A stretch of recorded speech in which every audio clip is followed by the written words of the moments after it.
wabarakatuh. Waalaikumsalam. Alhamdulillahilladzi hadana lihada wa ma kunna linahtadiya laula an hadana Allah. Laqad ja'at rusulu rabbina bil haqq. Asyhadu an la ilaha illallah wahdahu la syarika lah wa asyhadu anna Muhammadan abduhu wa rasuluh. Allahumma shalli wa sallim wa barik ala nabiyyina Muhammad wa ala alihi wa ashabihi ajma'in, amma ba'd. Ibadallah, usikum wa nafsi bi taqwallah faqad fazal muttaqun. Bapak, Ibu dan seluruh jamaah Masjid As-Sakinah Masyarakat Indah, semoga Allah senantiasa melimpahkan nikmat dan karunia-Nya. Puji syukur alhamdulillah selalu kita panjatkan kehadirat Allah Subhanahu wa taala atas limpahan nikmat dan karunia-Nya. Salawat juga salam mudah-mudahan selalu tercurah kepada Nabi kita Muhammad sallallahu alaihi wasallam. Hari ini hari Senin tanggal 24 Ramadan 1446 Hijriah, bertepatan dengan tanggal 24 Maret 2025 Masehi. Kita awali dengan membaca Al-Basmalah. Bismillahirrahmanirrahim.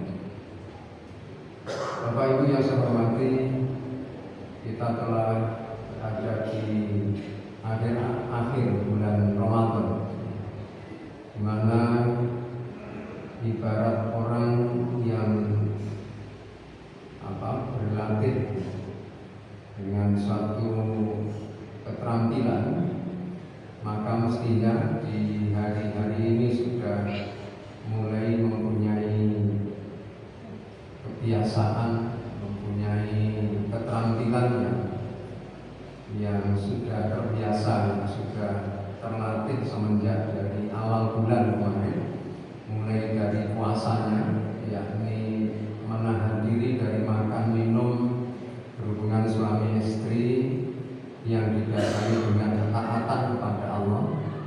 Apalagi juga di dalam hal-hal yang lain kita juga sudah membiasakan diri, terutama di dalam soal-soal yang memang tidak berguna, apalagi sampai mendatangkan madorot, tentu sudah menjadi lifestyle kita, gaya hidup kita untuk mudah meninggalkannya, ya, tanpa lagi berat hati dan lain sebagainya. Manakala kita akan melakukan suatu hal yang kita nilai itu sia-sia, maka tentu dengan ringan kita akan meninggalkan. Apalagi untuk perilaku-perilaku yang justru akan mendatangkan dosa, mendatangkan kerugian, maka tentu kita lebih ringan lagi untuk meninggalkan.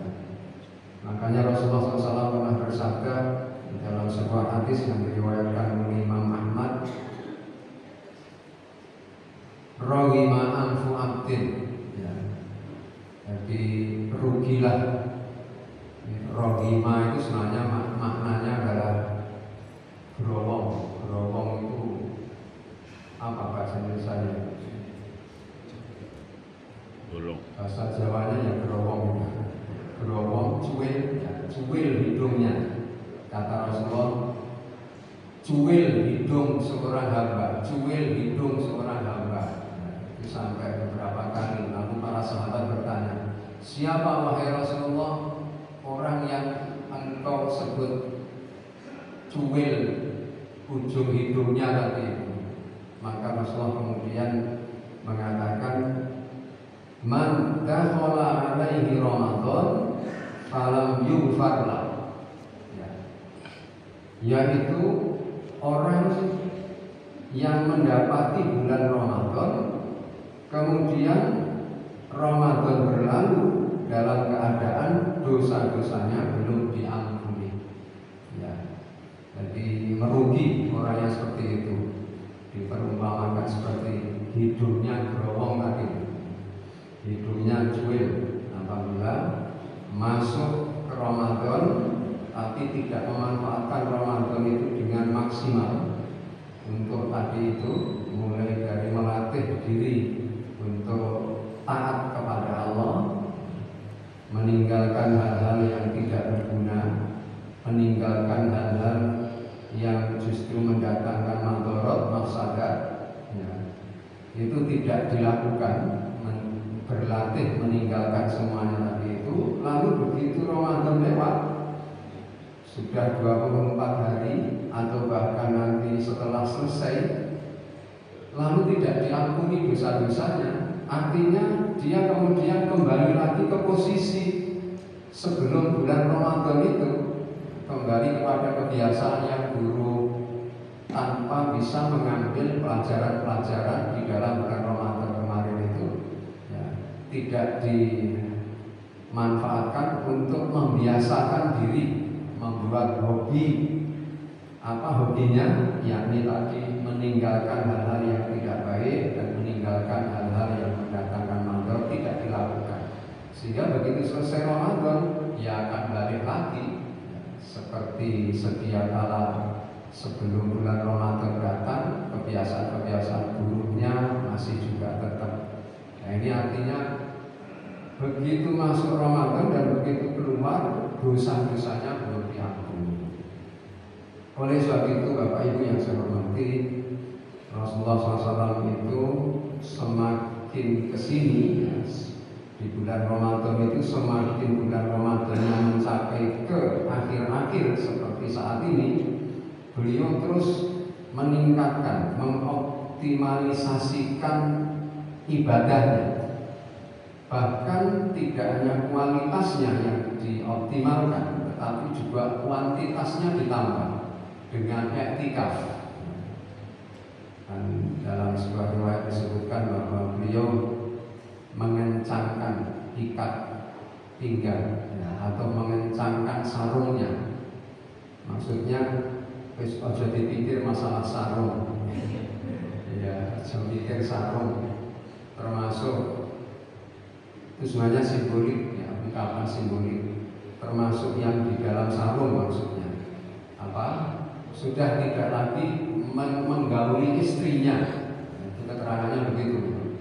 Jadi selama, sebenarnya tidak lama itu, hanya 10 malam terakhir, ya, 10 malam terakhir mengoptimalkan itu, fokus untuk berkomunikasi dengan Allah saja. Ya, mestinya juga sudah meninggalkan apa ya, termasuk HP ini sebenarnya ditinggalkan. Maksudnya untuk urusan-urusan yang duniawiah. Tentu kalau HP digunakan untuk membaca Al-Qur'annya, ya, atau membaca kitab-kitab yang sudah disimpan di dalam HP-nya, ya, ini tetap tidak masalah.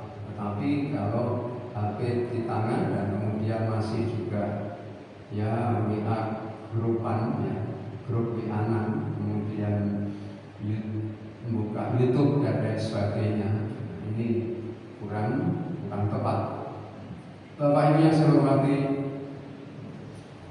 maka seseorang jika telah berupaya memaksimalkan ibadahnya di akhir-akhir bulan Ramadan itu, makanya wajar kemudian Allah membuat sebuah ketetapan, inna anzalnahu fi lailatul qadar. Sesungguhnya kami telah menurunkan Al-Quran itu di malam kemuliaan. Lailatul Qadar itu adalah artinya malam kemuliaan atau malam ketetapan. Al-Qadar itu bisa bermakna kemuliaan, bisa pula bermakna ketetapan. Malam itu adalah malam ketetapan. Artinya bahwa malam itu jika terjadi, ya, pada diri seseorang, malam ketetapan itu, maka seseorang akan merasakan, ya, sebuah perubahan yang luar biasa.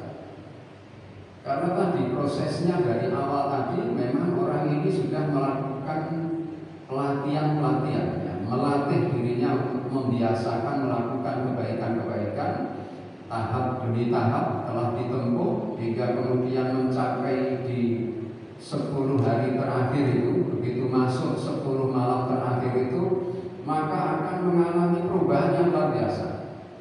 Karena memang ada kalanya seseorang itu akan mengalami seperti itu, ya.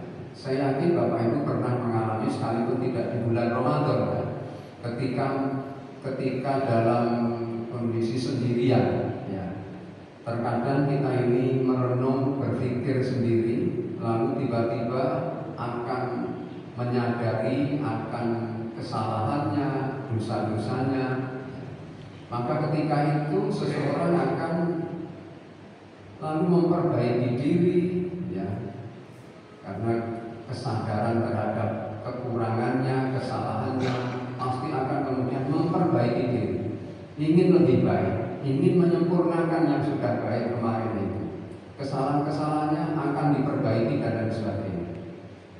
Nah, itu sebenarnya semua orang berpotensi untuk mengalami seperti itu. Tetapi Allah juga dicontohkan oleh Rasulullah SAW. Mengapa Allah menetapkan Lailatul Qadar itu di akhir-akhir bulan Ramadan? Karena peluang besar bagi orang-orang yang tadi sudah melatih diri berpuasa, kemudian sholat malamnya, kemudian tadarusnya dan lain-lainnya, ya, sedekah diperbanyak, amalan-amalan soleh yang lain juga demikian menjadi kebiasaan itu. Maka setelah sekian hari dilewati, tentu ini tadi kondisi merenung, kondisi introspeksi, menyadari akan kesalahan-kesalahan dan dosa-dosa itu pasti akan dirasakan, dialami. Nah, ketika itulah maka akan memperoleh sebuah perubahan pada dirinya. Bisa jadi perubahan itu sangat revolusioner, ya. Jadi terasa sangat dahsyat begitu. Maka di saat itulah seakan-akan kalau Al-Quran menggambarkan dengan tanazzalul malaikatu warruhu fiha. Para malaikat turun ke bumi ini atas perintah Tuhannya. Warruhu fiha, dan malaikat Jibril, ya, dipimpin oleh malaikat Jibril. Jadi seolah-olah orang ini akan merasakan kehadiran para malaikat itu turun kepada dirinya untuk apa? Untuk mengurusi urusannya.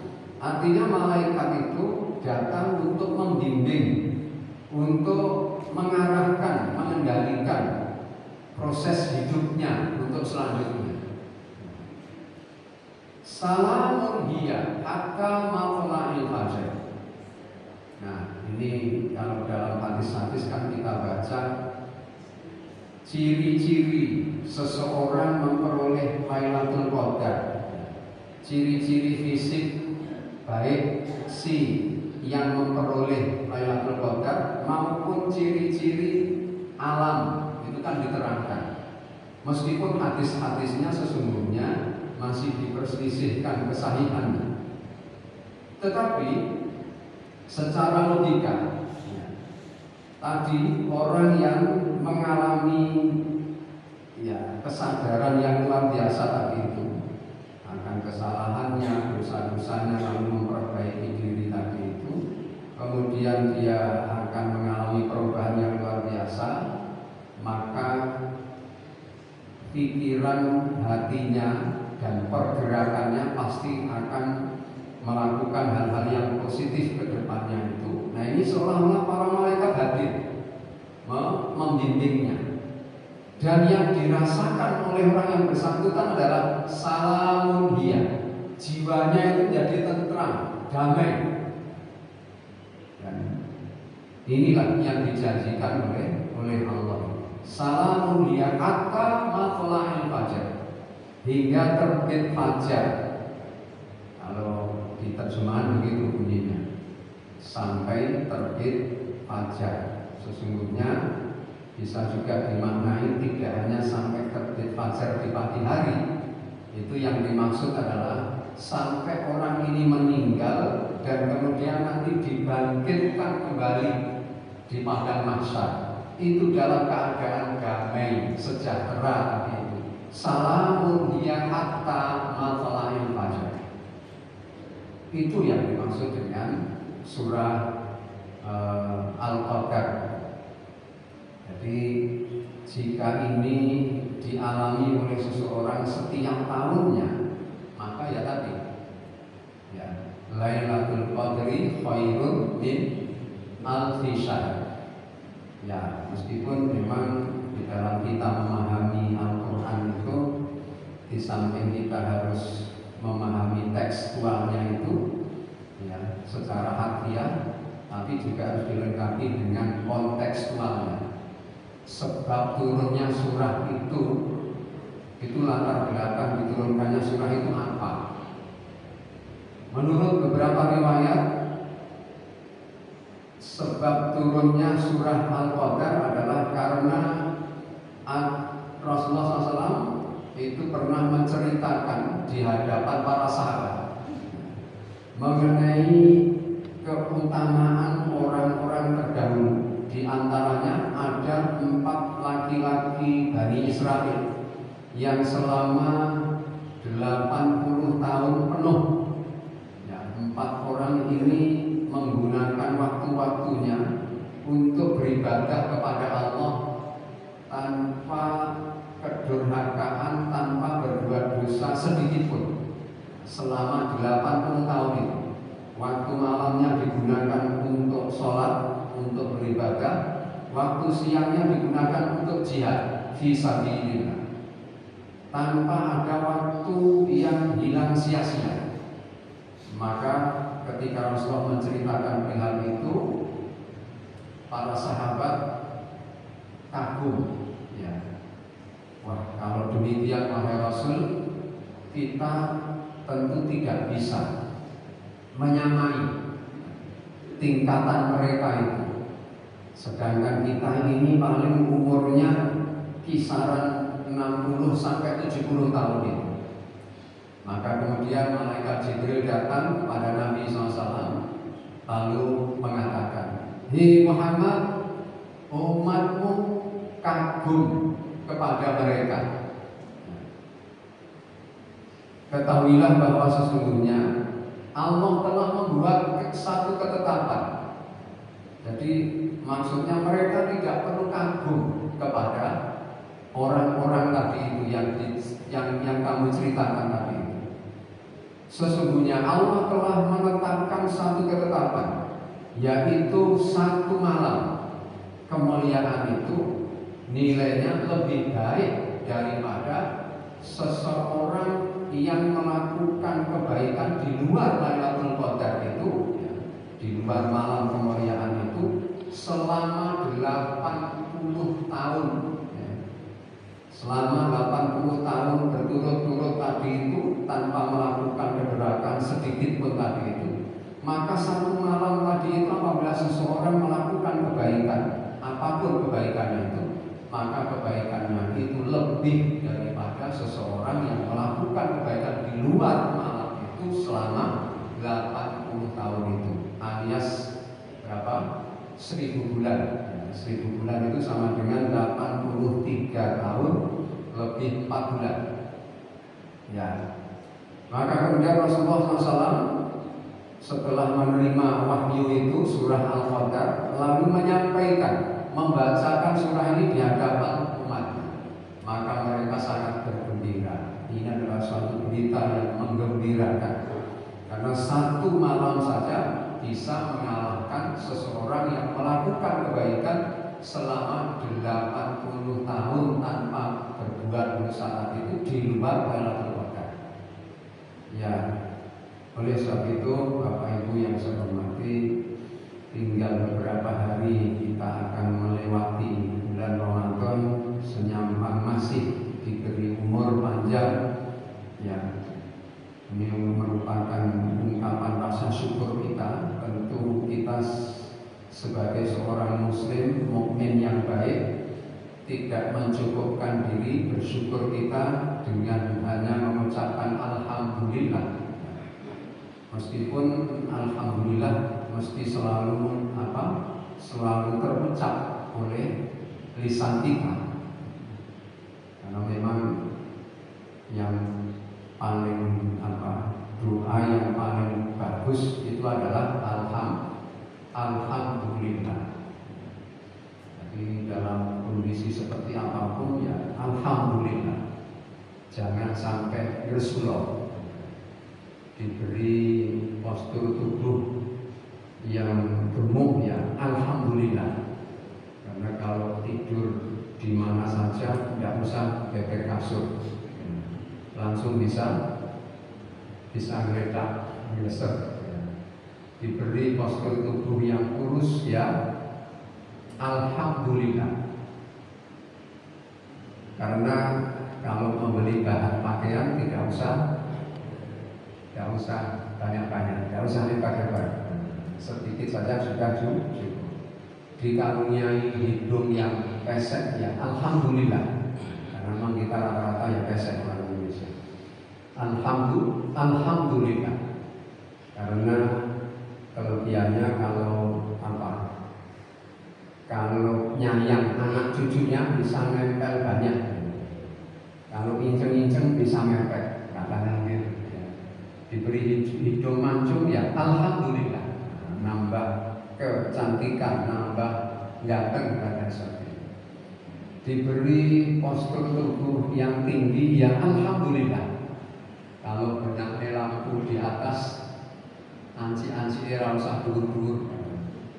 Diberi postur tubuh yang pendek ya alhamdulillah.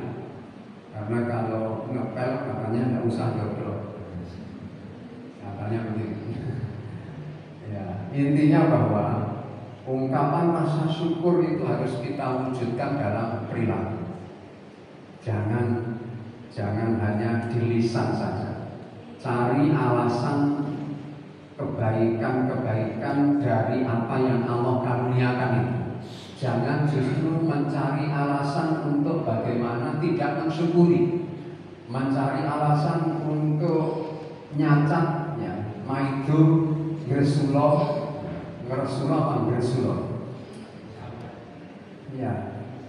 Jadi jangan mencari alasan, justru digunakan untuk Gresula. Jangan. Kalau seperti itu maka akhirnya ya pengingkaran nantinya terhadap nikmat-nikmat. Padahal Allah telah menjanjikan, menetapkan la in syakartum la azidannakum. Ya. Sungguh jika kalian bersyukur pasti aku akan tambah nikmat itu. Wa la in kafartum inna adabi lasyadid. Dan sungguh jika kalian kufur mengingkari nikmatku, niscaya sungguh adabku sangat pedih, ya, sangat keras. Lasyadid, artinya nikmat-nikmat tadi akan berangsur-angsur dihilangkan oleh Allah sedikit demi sedikit, dan itu akan merupakan adab. Bapak Ibu yang saya hormati, sekali lagi mari tinggal beberapa hari lagi senyapang kita diberi umur panjang, yang diberi kesehatan, kita manfaatkan seoptimal mungkin untuk beribadah. Bagi yang mempunyai kemampuan untuk menambah ibadahnya dengan iktikaf, saya kira di Masjid As-Sakinah sangat kondusif ya, untuk dimanfaatkan tempat ini untuk iktikaf. Iktikaf itu syaratnya harus di masjid memang. Ya, hanya saja para ulama berbeda pendapat mengenai kriteria masjid. Kalau tempatnya mereka sudah sepakat harus di masjid memang. Wa antum akifuna fil masajid ya. Wala tubashiruhunna wa antum akifuna fil masajid. Surah Al-Baqarah ayat 187 itu. Dan janganlah kalian menggauli istri-istri kalian ya. Wala tubashiruhunna, dan janganlah kalian menggauli mereka, istri-istrimu itu. Wa antum akifuna masajid, sedang kalian i'tikaf di dalam masjid. Ya, hanya saja perbedaan pendapatnya ada di kriteria masjid. Masjid yang boleh sah digunakan untuk i'tikaf, ada yang berpendapat harus masjid yang digunakan untuk sholat 5 waktu secara berjamaah plus sholat Jumat. Ya. Ini kan Masjid As-Sakinah sudah memenuhi syarat digunakan untuk sholat 5 waktu secara berjamaah ditambah dengan sholat Jumatnya.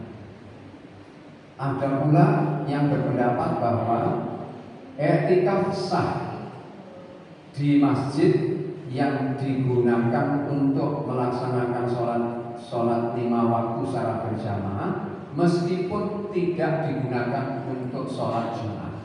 Ya.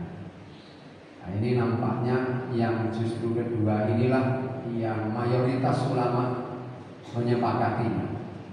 Lebih banyak yang berpendapat artinya tidak harus masjid yang digunakan untuk sholat Jumat. Sehingga apabila seorang i'tikaf di masjid yang tidak digunakan untuk sholat Jumat, lalu dia beriktikaf di hari itu, hari Jumat itu, pas di Jumatannya dia boleh keluar dari masjid itu ke masjid yang digunakan untuk sholat Jumat. Nanti begitu selesai sholat Jumat kembali lagi ke masjid itu tanpa harus membatalkan i'tikafnya. Jadi sekalipun sudah keluar dari masjid tadi itu, kalau keluarnya keluar syar'i, ya seperti mengikuti sholat Jumat di masjid yang lain, karena di masjid ini tidak digunakan untuk sholat Jumat, maka boleh. Ya, jadi tidak membatalkan i'tikafnya.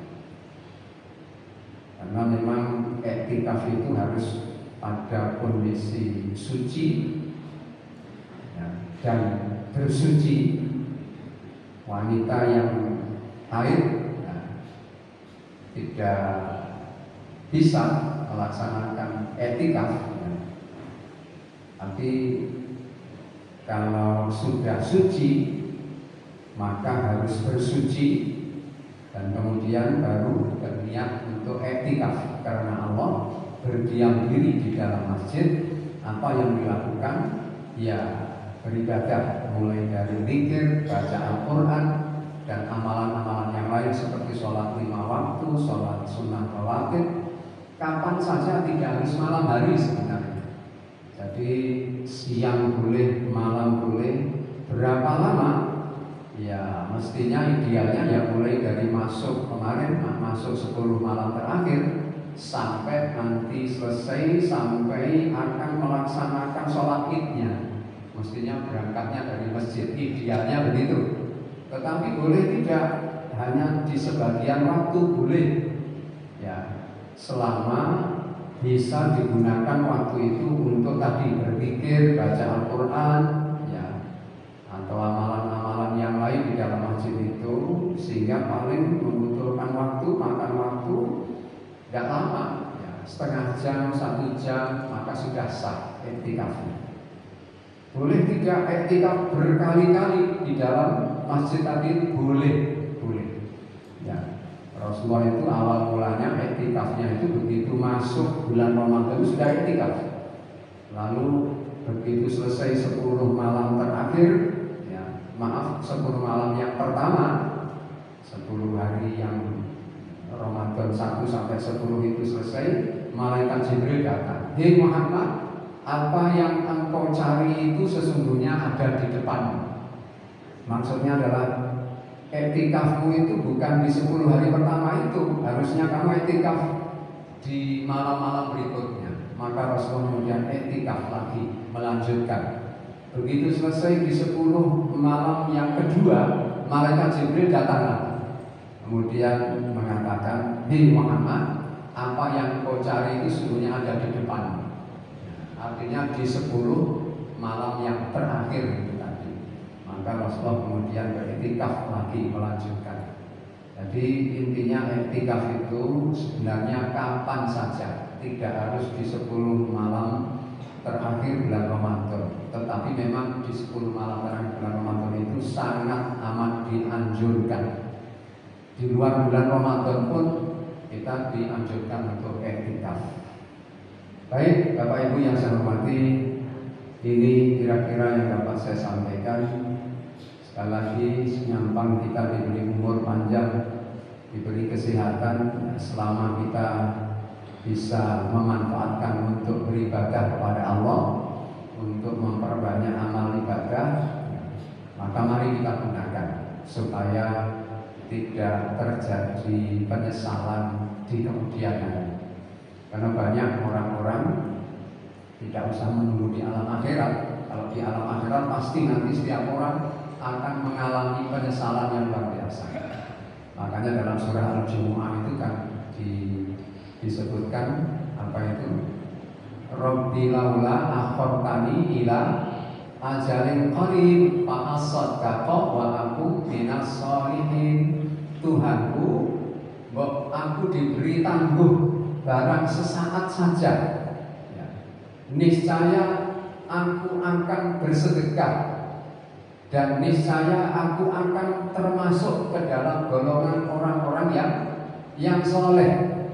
Itu nanti yang akan dialami oleh orang-orang yang menyesali tadi karena tidak memanfaatkan hidupnya di dunia untuk berbuat kebaikan tadi. Tapi kita harusnya juga sudah melatih diri untuk itu tadi, supaya tidak terjadi penyesalan meskipun masih di dunia ini. Maka mari kita manfaatkan seoptimal mungkin. Ya, ini saya kira Bapak Ibu yang dapat saya sampaikan, mudah-mudahan mendatangkan kebaikan dan kemanfaatan, juga kemaslahatan untuk kita semuanya.